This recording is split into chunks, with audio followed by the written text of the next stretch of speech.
আপনাদের আমল নামা নিয়ে আপনি জান্নাতে যাবেন, আমাদের আমল নামা নিয়ে আমরা যাব। কিন্তু তখন হাওয়া করে কাইন্দাও লাভ হবে না, চোখের পানি কাঁদতে কাঁদতে চোখটা পানি বেরোবে, পানি শেষে রক্ত বের হবে, রক্ত শেষে পুষ বের হবে, তার কোনো লাভ হবে না। তখন আল্লাহ দ্বিতীয়বার সুযোগ দিবে না। নিজের ছেলে সন্তানদেরকে ডাক্তার, ইঞ্জিনিয়ার, ব্যারিস্টার, উকিল, জজ, পুলিশ, সেনাবাহিনী সব বানিয়ে দিয়েছে দিনের শিক্ষা দেওয়ার খবর। ফজরের নামাজের পর প্রাইভেট আছে, কোচিং আছে, ফজরের আজান আগে সন্তান উঠে যায়, কোচিং আছে না?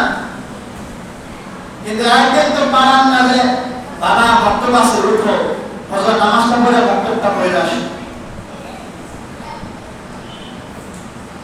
তাহলে আমরা মরার পর দোয়া এবং সন্তান কথা ধরে ওই মসজিদের হুজুরের নিয়ত করতে দেখেন, মসজিদের হুজুরের চোখ পানি পড়ে না, আর আমার লোকদের চোখ পানি পড়েই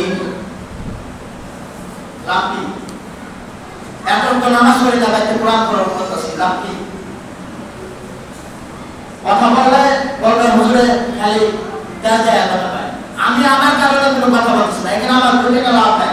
আমি কথা বলে আমাদের দুটো দেবেন, আপনি দেবেন না। কি জন্য বলতেছি? আমি বাঁচার জন্য বলতেছি। আমি জানি, আমি বলি নাই, আমাদের কিন্তু আমি ধরা এবং তো নামাজ আপনি মসজিদে এসে পড়েন আর শোনার গান আপনি এখন তো নামাজ পড়েন, বাইতে কোরআন খতম করতেছেন, তাও আর মাইক দিয়ে সারা এলাকার মানুষ শোনাইতেছেন, বাইতে কোরআন খতম হইতেছে। লাভ কি? ওই কোরআন দিয়ে জান্নাতে যাবেন না। আপনার ওই কোরআন খতমের মানুষ আর গায়ে পারতেছে, শুনতে দেখেন কি গায়ে জানেন? সারা সারা এখন তো নামাজ পড়ে না, আবার আজকে কোরআন খতম করতেছেন মাইক দিয়ে। জীবনে দেখলাম না এখন তো মসজিদে আবার কোরআন করতেছেন মাইক দিয়ে। কি কয় না? আপনার সামনে না তো আগে পিছিয়ে আরেকজনের কাছে শুনে দেখে তুই কি কর। তাহলে ইসলাম আজকে চলে যেতেছে মদিনার। আল্লাহ সাল্লাল্লাহু আলাইহি ওয়াসাল্লাম বলেন একদিন মদিনার এলে মদিনায় চলে আসবে, কোরআন খুলে কথা সাদা পাতা, কালো কালিগুলো আর না, খালি সাদা পাতা দেখবেন, সাদা পাতা। মসজিদের ইমাম সব নামাজ পড়ে তো আলহামদুলিল্লাহ পারবেন, আর কি আছে করতে পারবো? কি হলো? কোরআন কালো কোরআন খুলে যাবে, ভিতরে মিশে নেয় পড়বো। ওই সময় আল্লাহ তাআলা বলে যে তওবার রাস্তা বন্ধ। আর আল্লাহ তাআলা বলে যখন তওবার রাস্তা বন্ধ হবে তার আগে তওবা করে। আর যদি পারো দুনিয়াতে মরার আগে একটা ধরে যে দুনিয়াটা কোন অবস্থায় আছে, আর তুমি মরলে কোন অবস্থাতে হবে। কত জায়গায় মেলা করে মাহফিল করি, দেখি তো অনেক কিছুই। আর আপনারা তো রাস্তাঘাটে চলাফেরা করেন, দেখেন এমন বাড়ি আছে যে মরছে, বাড়িতে কবর দিছে, 3-4 বছর পরে কবর উপরে বিল্ডিং করছে না, এরকম বহু আছে। তাহলে কোথায় আপনার সেই দুনিয়ায় কাপড়, দুনিয়ার অহংকার? সেজন্য যুবক ভাইদেরকে বলতেছি, এই যৌবন বয়স যতদিন পর্যন্ত কাজে না লাগাবে, এই বৃদ্ধ বয়সে মাথা ফুটাইতে মসজিদ ভাড়ায় যদি একটা নিচু দরকার, যুবক বয়সে ইবাদত করলে যে সওয়াবটা পাবে ওই সওয়াবটা তখন পাবে।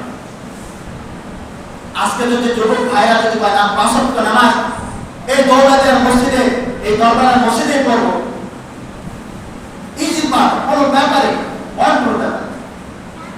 কিন্তু নামাজের টাইমে দেখা যায় স্কুলের মাঠে, খেলার মাঠে মোবাইল নিয়ে ব্যস্ত, বিভিন্ন জায়গায় আড্ডা, নামাজে আজান হচ্ছে খবর নেই। হয়তো 2-1 মুরব্বী আসে, কিসের জন্য আসে? কোনো কাম নাই আসে নামাজ পড়ে। আবার এবারে মুরব্বী আসে, কোনো কাজ নাই, ঘরের মধ্যে বয়ে রেখে যাবো না মসজিদে, এই যে খোলা মাস মসজিদ তালা। এই যুবক বয়সটা যতদিন কাজে না লাগাবেন, বৃদ্ধ বয়সে ইবাদত করে অত ফায়দা পাবে না, ওজু থাকে না, কোন শক্তি হয়ে যায় নিজেও লাগে। তাহলে আল্লাহ তাআলা বলে যে আমি কিয়ামতের যে যুবক বয়সের হিসাব, যুবক তাহলে যে ইবাদতটা করছো, যে আমলটা করছো, এই আমলটা হিসাব আমি দিব। যদি গুনাহ করো তাহলে গুনাহ হিসাব হবে, আর যদি ভালো কাজ করো এই কাজের হিসাব হবে। আর যদি তোমার যুবক বয়সে গুনার কাজটা বেশি দেখা যায় তাহলে তুমি আটকাতে গেছো।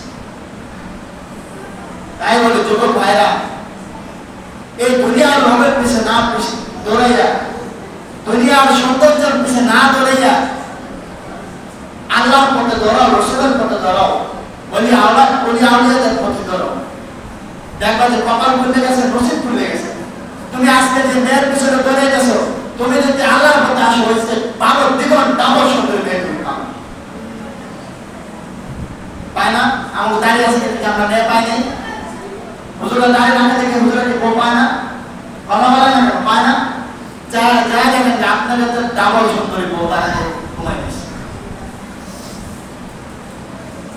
তাহলে ওই ময়লা মাখা সুন্দরী দিকে পাগল এলাম আছে।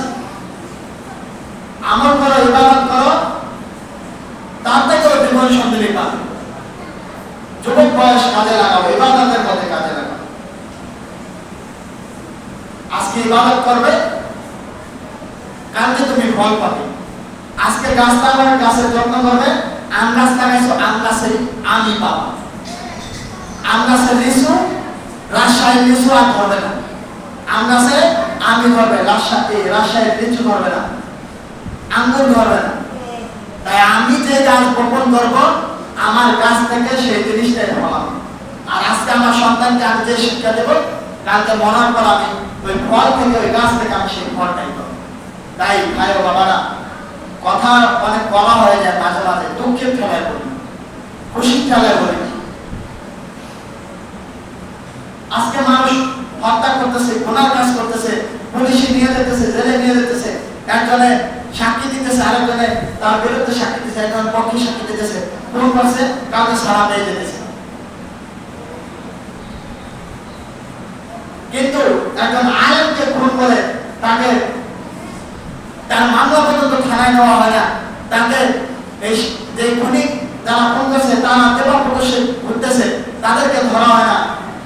তাহলে আগামীতে আলেমদের অবস্থা কি হবে তা ভালো করে বোঝা হয়ে গেছে।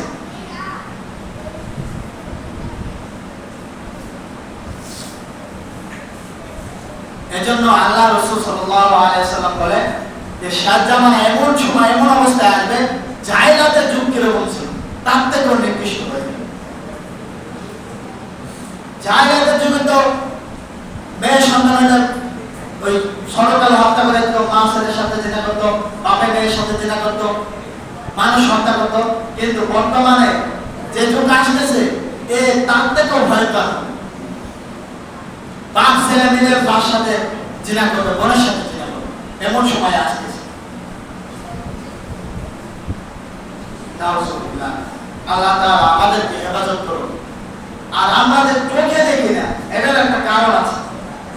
অনেক মাদ্রাসা ছাত্ররা দেখবেন আজকে চোখে চশমা ব্যবহার করে, কারণ আমরাই বলতেছি যে কোরআন যদি আমরা ঠিক মতো চোখটা পড়ি তাহলে আমাদের চোখের ঝুঁকি বাড়বে।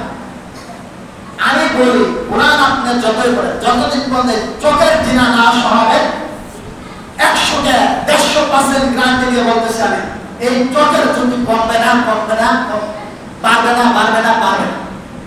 চোখের ঝুঁকি কমতে থাকবে।